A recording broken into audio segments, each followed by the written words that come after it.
At the hospital, a doctor examines Dee Dee and informs her that she has type 2 diabetes and has to get insulin shots. Gypsy asks the doctor if her mom's condition is serious, which the doctor affirms, and adds that it could be fatal too. Hearing this, Gypsy is scared for her mom's deteriorating health. After all, she is her daughter. Next, it's Gypsy's birthday, but she's still unconvinced of her mother's lie that her birth year is 1995, not 1991. Dee Dee lies that the birth date Gypsy found was a typo, and that she's 18 years old now. She gives Gypsy a pair of pet guinea pigs as a birthday present. Meanwhile, Lacey visits Gypsy and mentions that she met her new boyfriend online through a Christian dating site. It intrigues Gypsy, and she asks Lacey to show her the site. Dee Dee gets a call from Gypsy's dad, who asks to wish his daughter on her birthday, but as usual, Dee Dee lies about Gypsy being terminally ill and not having many days to survive. Their conversation is interrupted by a call from Gypsy's nurse from the hospital. The nurse informs that since Gypsy is now 18 years old, they need her consent for anything invasive. This gets Dee Dee nervous, and she goes to find Gypsy after hanging up the call. When she sees Gypsy and Lacey sitting on the porch, Dee Dee scolds her daughter for taking the guinea pigs outside and hurries her inside. Later, she tries to scare Gypsy about what's beyond their doorstep, such as creepy stalkers who steal young girls. Dee Dee wants to get legal guardianship over her grown daughter so that Gypsy cannot give consent. However, when she and Gypsy go to a lawyer, she keeps controlling Gypsy, making sure she says the right thing to perpetuate the act. Thankfully, the lawyer determines Gypsy is competent on her own and dismisses Dee Dee's request. In the following scene, Dee Dee takes Gypsy to a shopping mall and rants about how she couldn't get guardianship, but her diabetes seems to get to her slowly as her ankles are swelling, and she's lightheaded. Gypsy asks her mom to sit while she goes to get medication from the pharmacy, but she goes to a store where they sell laptops and buys one for herself, hoping to explore the online digital site. Gypsy immediately sneaks her laptop to their van and hides it before her mom knows about it. While returning to the mall, she finds her mom in bad shape. They hurriedly return home, and Gypsy injects her mom with insulin. Dee Dee asks Gypsy if she loves her. Gypsy reluctantly nods, but her facial expression shows she is yearning to break free from her controlling mother. Later at night, Gypsy signs up for the dating site that Lacey had told her about. She poses with a black wig and uploads her profile picture on the site. The following day, Dee Dee asks to watch Twilight with Gypsy, but her daughter's mind is elsewhere. Gypsy wants to see Matt, the lawnmower, again, but her mom manages to convince her to watch the movie. Dee Dee covers Gypsy's eyes when an intimate scene comes on, but Gypsy takes a quick peek through her mom's fingers. That night, Gypsy once again surfs through the dating site on her new laptop. She finds many messages on her profile, including one from Matt, the lawnmower guy, showing off his private parts, which startles her. Just then, a guy named Nick pops up, looking to chat. Gypsy accepts his request, and soon the pair start getting to know each other. Nick compliments her that she looks like a princess. Their text conversation moves on to the live webcam. Gypsy mentions that she uses a wheelchair and vaguely explains having many challenges in her life. On the other hand, Nick says that he accepts Gypsy for who she is, despite her health problems. He also shares about having multiple personalities and his dark side. Meanwhile, Dee Dee calls her lawyer to ask about a power of attorney since she wants to control her daughter's life in any way possible. The lawyer informs that she needs to have Gypsy sign some papers before Dee Dee can be regarded as her legal caregiver. And so, Dee Dee's act starts once again. One night, she pretends she has low blood sugar and asks Gypsy to tend to her. While Gypsy is checking on her sugar level, Dee Dee says that Gypsy needs to know that lying and cheating are wrong and talks about how she ended up in jail a few years ago for such acts. She frightens her daughter by explaining the consequences of lying to people their whole life. But then Dee Dee says there's a way for them to stay safe and not go to jail before presenting the power of attorney papers. She presents the papers as a threat to her daughter that she'll be made responsible for her mother's crimes of cheating people.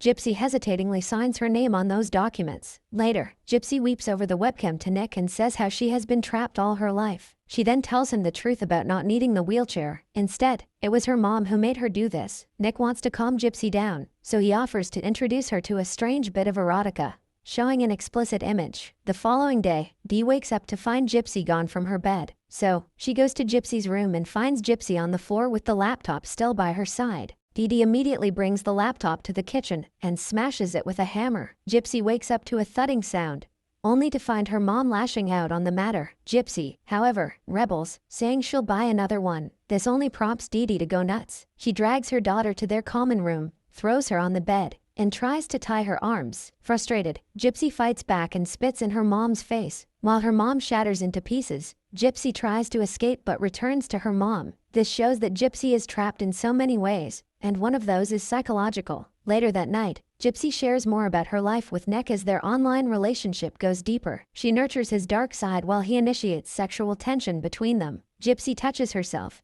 exploring more about the adult world. The show then jumps to 2015. Gypsy keeps falling further for Nick, but Nick wants to come to visit her in person. He laments that they have been together for 2 years, so they have to see each other physically instead of digitally. Gypsy isn't sure since her mom would never let her have a boyfriend. She suddenly comes up with an idea Nick can accidentally run into her and DeeDee, making it look like he is seeing Gypsy for the first time. The following morning, Gypsy asks DeeDee to go on a Disney trip, but her mom's health seems to be deteriorating every day, as she refuses to take insulin or exercise. When Gypsy cannot stop bugging her about going on the trip, DeeDee lashes out. She grabs Gypsy's shoulder, gaslighting her about how she has done everything to keep a roof over their head. Next, the series cuts to Wisconsin, and we finally get to see Nick in real life. He works at Pizza Peddler as a waiter but has been recently upgraded to the kitchen. His boss teaches him to cook a pizza, but it doesn't go well. Nick clumsily knocks 2 uncooked pizzas onto the floor, so he gets sent out as a walking pizza advertisement slice. Later that night, he returns to his lonely room and starts his usual routine of talking with his online girlfriend,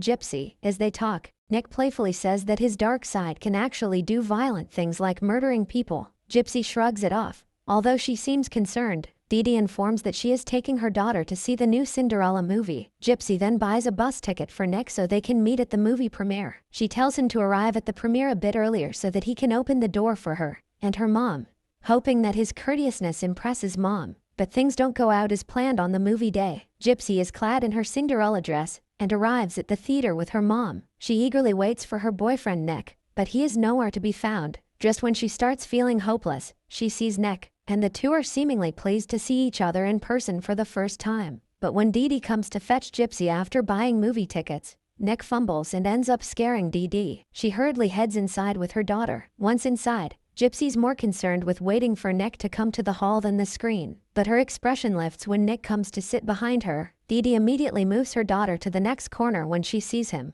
but it doesn't stop Nick from following them and sitting behind them. DeeDee gets pissed off and moves again to the next corner. Nick finally gets up and leaves, upsetting poor Gypsy, who had so much planned for their first meeting. After some time, Gypsy uses the excuse of going to the restroom to look for Nick. Luckily, she finds him in the hallway and urges him to go to the restroom where they can have some private time. There, they have their first kiss and lie on the bathroom floor to make love to each other for the first time, too. Afterward, Gypsy returns to the movie hall, pretending nothing intimate has happened. Once the movie is over, she and her mom prepare to leave. Just then, she spots Nick waiting for her in the lounge area. Nick tries to open the exit door for DeeDee and Gypsy, but DeeDee gets aggressive with him. She takes Gypsy away, calling him a pedophile and a stalker. At home, DeeDee's suspicious about whether Gypsy has met Nick before. Gypsy lies about it and goes to her room to text Nick. Nick apologizes for not being able to make a good impression on Gypsy's mom, but he is determined to tell the truth about their relationship with DeeDee. Although Gypsy begs him not to, Nick calls DeeDee and tells everything.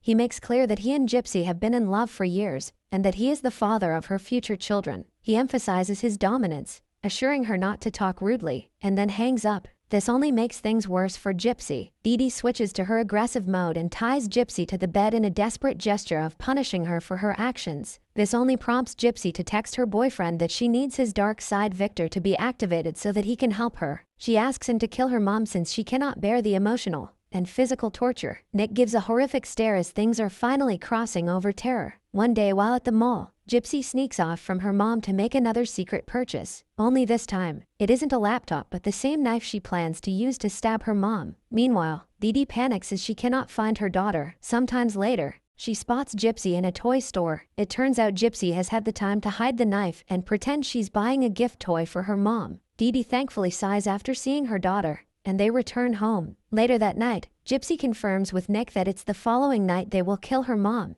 and they will be together forever. The following morning, Nick heads to Gypsy's place from Wisconsin. While Gypsy offers to clip her mom's toenails, she also paints nails, and they spend a sweet moment together for one last time. Gypsy then suggests they see Dr. Harley to change her feeding tube. This takes them out of their house for a bit. Later that night, they go to bed together, but once Dee Dee falls asleep, Gypsy gets up and packs her suitcase hurriedly. Nick and Gypsy are hurrying their way out in a cab and fleeing the crime scene, while Gypsy sadly looks back at her mother's house one last time. There's no remorse on Nick's face. The two lovers then head off together to the motel where Nick was previously staying. Gypsy and Nick hang out in the motel room. They enjoy the brownies they took from the house. Gypsy dresses up in her wig and records Nick on her camera after they get intimate. Jumping back to 1991, Emma constantly chastises her daughter Dee Dee about her abilities as a new mom. Dee Dee is scared that her daughter is sick. She wants to see a doctor, but Emma assures her nothing is wrong with the baby. At the hospital, the doctor informs them that Gypsy is smaller than she should be at 2 months old.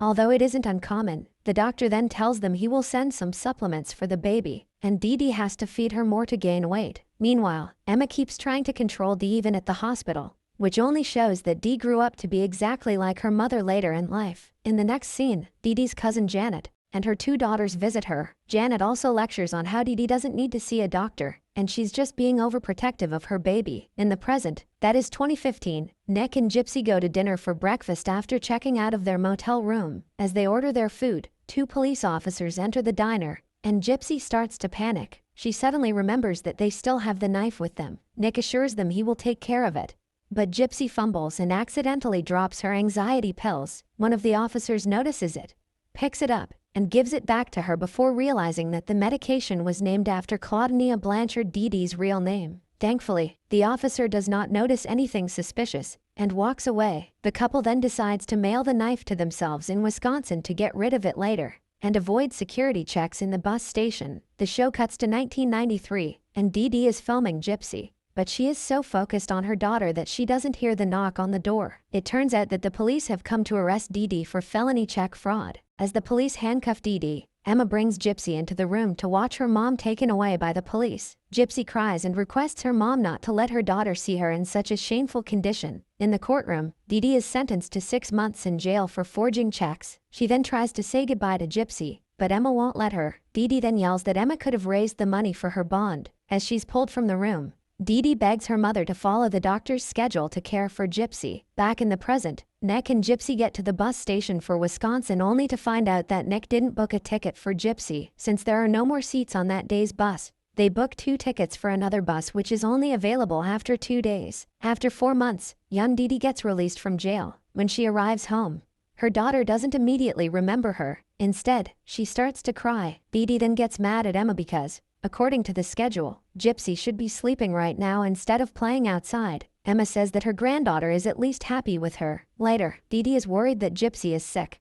Despite Emma saying Gypsy is fine, she says that Gypsy is clearly ill, and Emma is actually trying to prove that she's a better mom than Dee Dee is. Emma just smiles and says she could have told the cops that Dee Dee wasn't there when they came looking for her, but she knew Dee Dee needed to learn a lesson. She then wickedly says that Gypsy was better with her than Dee Dee from the day she was born. Nick is busy enjoying a violent movie at the motel, while Gypsy isn't impressed. Neither does she enjoy their physical intimacy later. She starts to realize what she's done to get away from her mother was not only morally wrong, but also regrets running away with Nick as he's utterly dull and a true sociopath. Skipping back to 1997, Emma's health is deteriorating. Dee Dee seems worried about her, but Emma refuses to go to the hospital. Later, a doctor tells Dee Dee that her mother's tolerance to pain isn't working anymore, and reveals that Emma only has a few days to live. In the next scene, Emma struggles to breathe while Dee Dee tearfully tells her mom that she loves her and knows Emma always tried her best. But Emma replies that Dee Dee made it impossible for her to live as she takes her last breath. The following day, Gypsy sneaks outside and plays on the trampoline with her cousins. Unfortunately, she falls off and hits the ground hard. She's barely moving as her mother holds her. When Gypsy gets out of the hospital and returns home, it is the first time we see her sit in a wheelchair. Dee Dee urges her to use it until she's strong enough, although it is clear that Gypsy's legs are fine. Fast forward to 2015. Gypsy and Nick head off further on their road trip to Wisconsin. Nick's mom Kathy picks them up when they get to the bus stop. As they drive, Kathy and Gypsy talk, and it turns out Nick has told his family that Gypsy and her mom were homeless. Kathy starts asking about her mom, prompting Gypsy to have flashbacks. Once at the house, Gypsy meets Kathy's boyfriend Vance and gets a brief tour of their home. Gypsy slowly realizes that her Prince Charming's home isn't what she had imagined. The family doesn't have any food in their fridge. She's upset by how rude and weird his parents are. She's shocked when they don't have any medicine, even Pepto-Bismol. Her disappointment continues when Nick shows her his cluttered room. Afterwards, Gypsy and Nick manage to pull a trick in the supermarket and steal some food. Back at the house, Kathy again brings up Gypsy's mom, which starts affecting Gypsy. She starts to feel bad for leaving her mother dead, where nobody will find her for a long time. She abruptly walks out after having a couple of flashbacks from the day of the murder. Nick follows her, and Gypsy tearfully suggests that they make sure her mom's body is found, saying someone else killed her. Once her mom's body is out,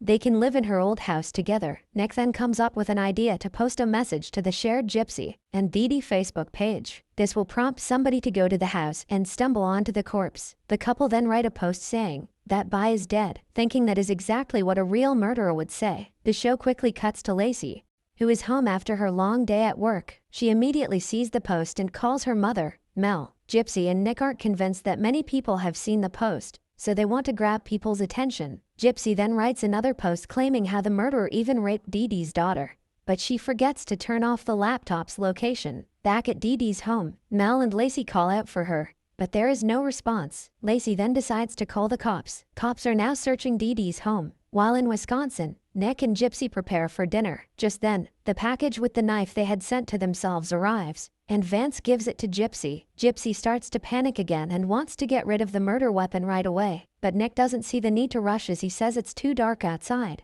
Gypsy realizes he's utterly clueless and continues to pester about their happily ever after not materializing. Nick's mom interrupts their brief argument, and the two settle for a while. Meanwhile, the cops have tracked the location of the Facebook posts to Big Bend, Wisconsin. The SWAT team and the sheriff surround Nick's house later that night. Vance and Kathy come out with their hands up while Nick and Gypsy hide in the armoire. The cops soon have the two lovers in custody. Before they're taken away, Nick and Gypsy agree that they did the right thing, so they'll just tell the police the truth. Next, the couple is interviewed in the police station. One of the detectives, Gypsy, a few questions, wondering if she was involved in the murder. Gypsy denies her involvement. She even pretends that she didn't know her mother was dead. Her act continues as she breaks down in tears, saying she has always loved her mom. The detective can tell she's lying, though. Meanwhile, Nick is opening up the truth. He admits to stabbing Dee Dee, saying he did it for him and Gypsy to live happily together. He even confides that Gypsy was the one who asked him to kill her mother. Nick also shares about having multiple personalities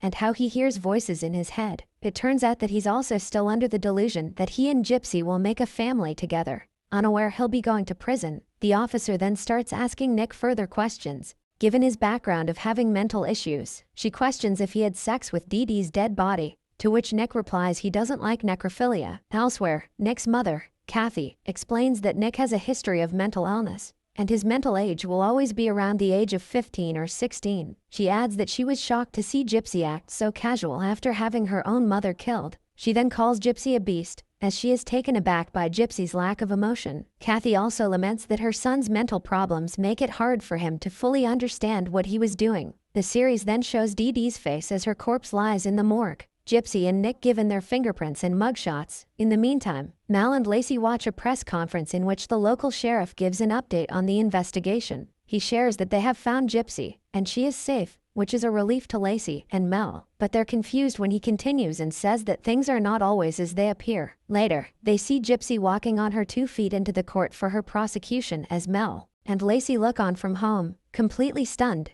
Gypsy is informed that she's facing life in prison, or even the death penalty for conspiring her mother's murder. Upon hearing this, she breaks down in tears, realizing she will never have her happily ever after.